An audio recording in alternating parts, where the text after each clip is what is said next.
Oke, bismillahirrahmanirrahim. Assalamualaikum warahmatullahi wabarakatuh.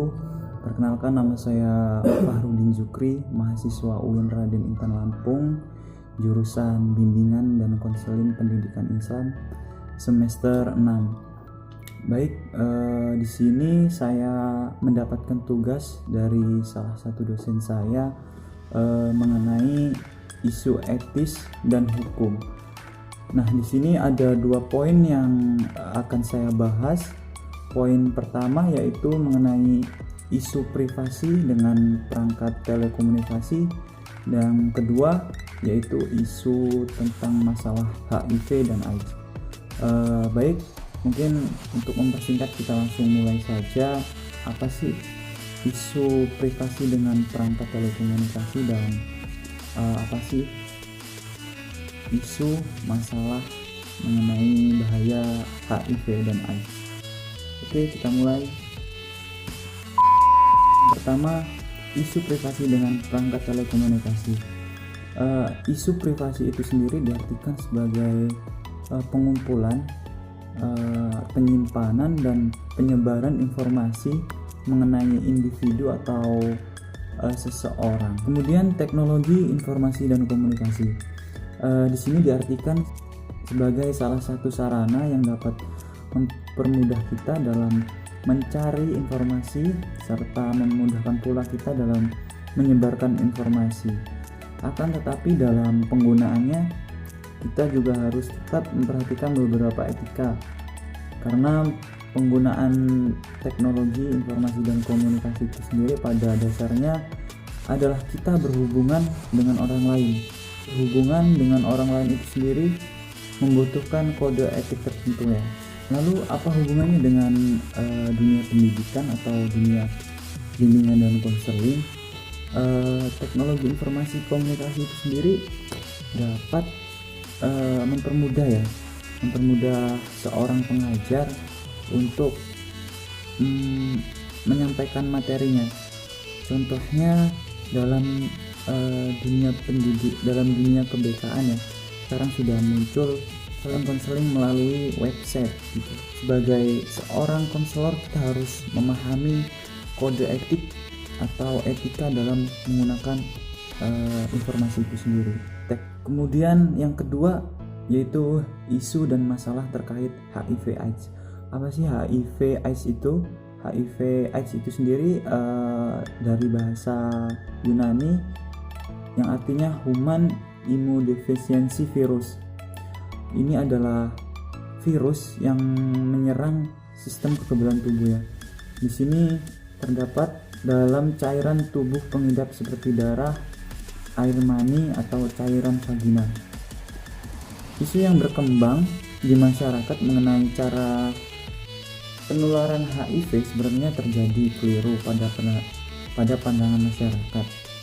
Sebenarnya HIV itu sendiri menular melalui 4 cara.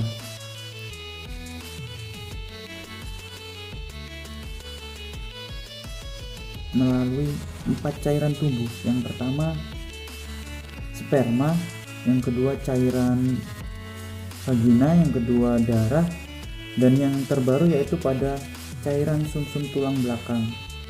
Apa sih gejala-gejala dari HIV itu sendiri? Di sini ada beberapa poin gejala-gejala dari HIV ya. Yang pertama ada kehilangan berat badan secara drastis.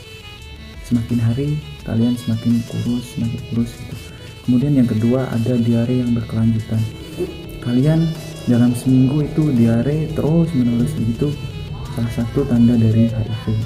Kemudian yang ketiga pembekakan di leher dan ketiak. Nah, jika kalian mengalami pembekakan ketiak di leher dan ketiak, itu juga tanda-tandanya HIV. Yang keempat ada batuk terus menerus. Kalian batuk, kalau batuk biasa kan kemungkinan cuma 3 hari atau 2 hari sudah sembuh. Ini terus menerus selama 1 minggu bahkan lebih. Kemudian yang kelima ada flu beberapa minggu setelah terinfeksi. Jadi jika kalian mengalami beberapa tadi, itu adalah salah satu gejala-gejala dari HIV/AIDS itu sendiri. Kemudian bagaimana cara pencegahan HIV/AIDS itu sendiri? Di sini ada beberapa poin mengenai pencegahannya. Yang pertama, hindari seks bebas. Seks bebas dan bergonta-ganti pasangan beresiko untuk tertular HIV ya. Kemudian gunakan alat kontrasepsi setiap berhubungan jika memang kalian ingin berhubungan. Kemudian yang ketiga, bersikap jujur kepada pasangan atau siapapun jika kalian memang tertular, karena HIV/AIDS ini sendiri berbahaya. Kemudian yang keempat itu bersunat untuk mengurangi resiko infeksi HIV. Nah, bagaimana sih jika kalian sudah terkena HIV/AIDS sendiri? Sebaiknya diskusikan dengan dokter. Jika memang sudah didiagnosa positif HIV saat hamil, kemungkinan ada penanganan selanjutnya dan perencanaan persalinan untuk mencegah penularan dari HIV/AIDS itu sendiri. Jika menduga baru saja terinfeksi atau tertular virus HIV seperti setelah melakukan hubungan intim dengan pengidap HIV, maka harus segera ke dokter. Baik, mungkin itu saja materi yang mungkin itu yang bisa saya sampaikan. Kurang dan lebihnya saya mohon maaf. Saya akhiri. Wassalamualaikum warahmatullahi wabarakatuh.